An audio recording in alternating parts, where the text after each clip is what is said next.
Arguably the most important skill to have when learning how to do something new is to be able to critically think on constructive criticism. G'day mates and fellow adventurers, my name is Mordecai. Hey, I was wondering where you wandered off to. I'm about to head out. Some adventurers reached out and said they had a magic ring that I might be interested in. Oh, hi Loot. Thanks for dropping off that cursed artifact, mate. I'll be sure to get back to you about what it is once me and my associates have finished thoroughly identifying its properties. But since you're here, would you mind helping me out with narrating the story for today? I'd be happy to. The only thing I like collecting more than coin is a good story. Joining me in today's narration is Loot Goblin, of the Loot Goblin Marketplace. With that, let us embark into the walkabout territories known as r/RPGHorrorStories. The story we're narrating today is titled Raging DM Messes Up First Session and Quits Right After First Session, and is written by Reddit user T is Kinda Okay. About 5 months ago, I met a small group of people through another friend of mine who were willing to play D&D 5th edition together. Me being a forever DM, I asked them if they had any DMing experience, to which they all said no. I really wanted to be a player this time, so I asked them if they happened to know anyone who could DM. There's 4 people, myself, Josh, Mary, and Greg. Josh, me, and Greg have had prior experience playing, with this being Mary's first time. At first, we were going to play online, because I haven't played offline since the beginning of the pandemic, but the other players expressed that they felt like playing in real life. Josh said he's in a gaming community and that he can ask there. About 3 days later, he added someone to our Discord. The guy introduced himself as Toby. Toby said he's been a player for many years, but that he's still a novice at DMing. Mind you, it wasn't his first time DMing, but he was still new to DMing as he had mentioned.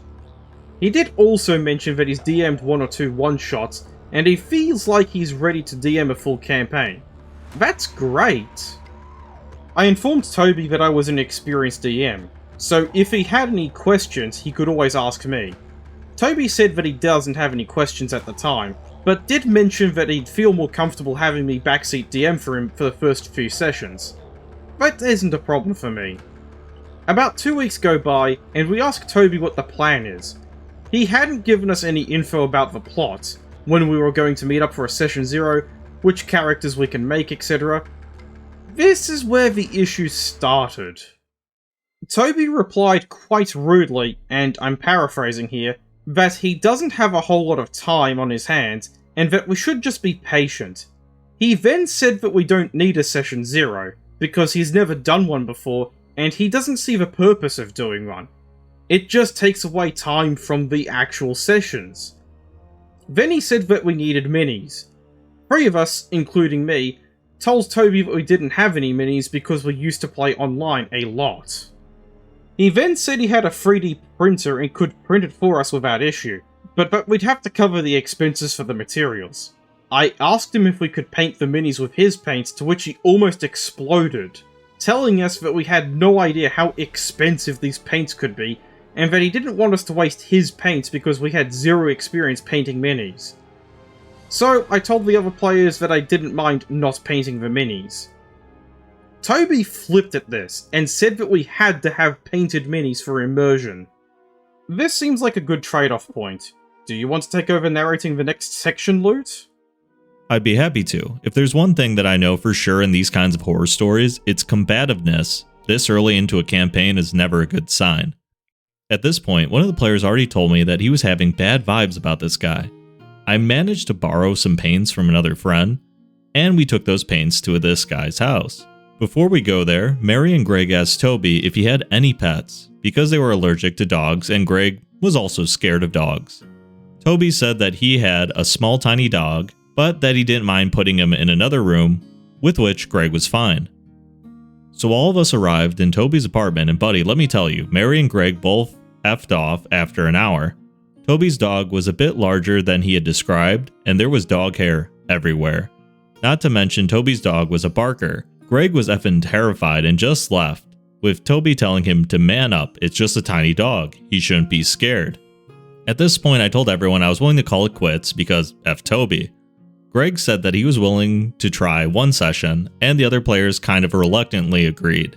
So about a month later, we had our first session. When we arrived there, Toby apologized to Greg and said he'd be more considerate of their feelings now. Heck, even the apartment was vacuumed. Greg said it was all good, and Toby kept the dog in his bedroom. Guys, it's not an exaggeration when I tell you this was the worst D&D session I've ever had in my entire life since playing 3.5 all the way till 5th edition. Few things first before I guide you through the mess and chaos that is to be Toby's first and hopefully last campaign as a DM. I asked Toby if he minded me playing a very charismatic bard, one that would use his words and songs to talk his way out of pretty much every situation. F combat, my bard was geared towards RPing. He said that he was fine with that, and he actually liked me wanting to RP more. Before the first session, he would post glimpses of his encounter ratings. Using the CR calculator, for example, he'd show the deadly rating and post evil reaction gifs after it.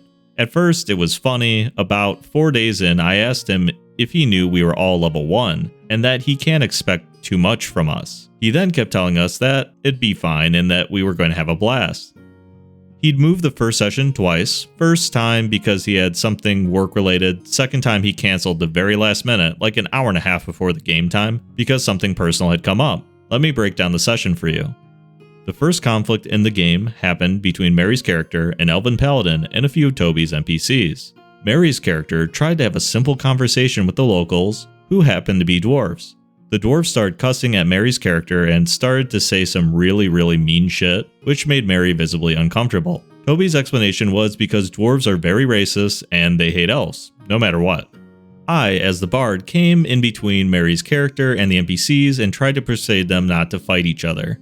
I start with the phrase, "Gents, there's no need to be so angry. Let me just..." And before I could finish my sentence, he roleplayed as one of the dwarves and told me to shut the F up. No rules, no nothing, just told me to shut up. So, I do like how Toby is enthusiastic for taking up the role of being a DM, but everything we've seen up until this point gives me the impression that Toby is a firm believer in the DM versus player mentality. I feel like as a DM it's easy to fall into that mistake, especially when you're new. I want to give Toby less of a benefit of the doubt though, because we've seen he was unwilling to do something as simple as a session 0 to help combat this clash of expectations. One of the best aspects about a session 0 is that it allows players and DMs to set up expectations for what is and is not okay, and to also roll up characters that work within the setting. Exactly, Toby needs to have a dialogue before he gets angry if he ever wants to shake this mentality. I have a feeling that we're about to see some more classic escalation. Do you mind if I take over reading the next part of the story, Loot? Take it away.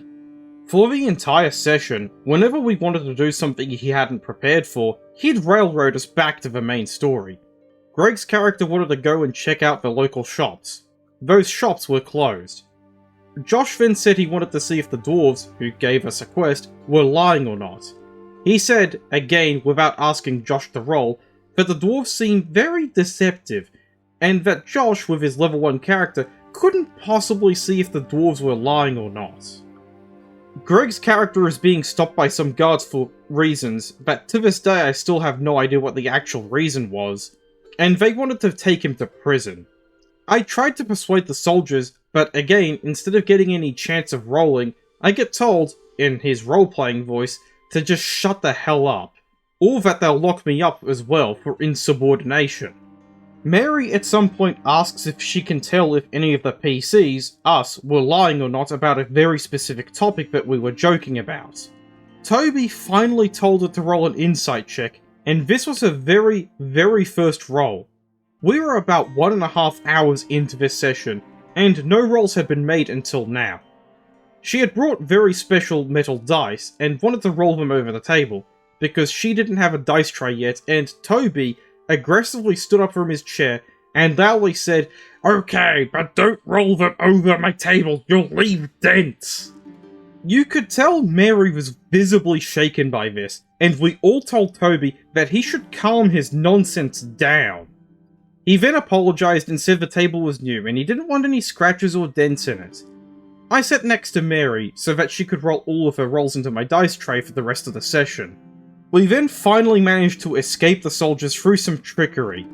Toby then sighs loudly, and we can see him rip a page in half, presumably his encounter, saying that he really wanted to have the first combat encounter there, but that we were too blind to pick up on his hints. To pick up on his hints? Talk about baffling! I get the distinct impression that Toby wanted his party to attack city guards in the city, with other guards in it. One mistake that I made regularly as DM is thinking that my hints were easy to pick up on, as my party sat at the table clueless about what to do next. The party clearly wasn't given the impression that this encounter would be winnable, and as a DM, you have to take extra steps to make it clear that combat is an okay path to go down in this situation. The party would be fair to assume that the fight here would be a death sentence, and given how angry Toby gets, it might have been a total party kill. If the DM really wanted that to be his first encounter, how about some actual setup? Such as the party being informed through insight that these aren't real guards or something. Anyway, would you like to take over again, Loot? I'd be happy to. I'm curious to see how this will end. About an hour later, we found a crypt where we had to go, and Mary's character decided to enter the crypt by pushing the door open. I tell Mary that usually, because she's a new player, we'd like to check if the door is trapped or not. Toby grins and says that we should have thought of that earlier and set off a trap. Mary's paladin had 14 health at level 1, and only 4 of that remained. We then fight 4 undead paladins.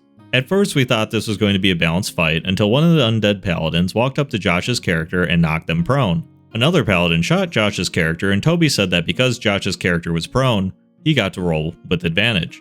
I then told him, because he asked me to backseat DM for him, that rolling a ranged attack on a prone target is always with disadvantage. Yeah, but my campaign, my rules, he said. This guy would randomly invent homebrew rules on the spot just to see himself succeed. Another undead paladin went after Mary's character.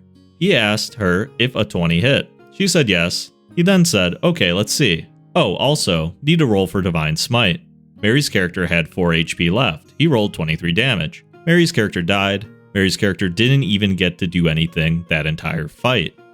At this point, Josh and me got up and we told him that we weren't having fun anymore. We explained that a few things need to change if he wanted to continue playing, but if nothing was done, we wouldn't be coming back.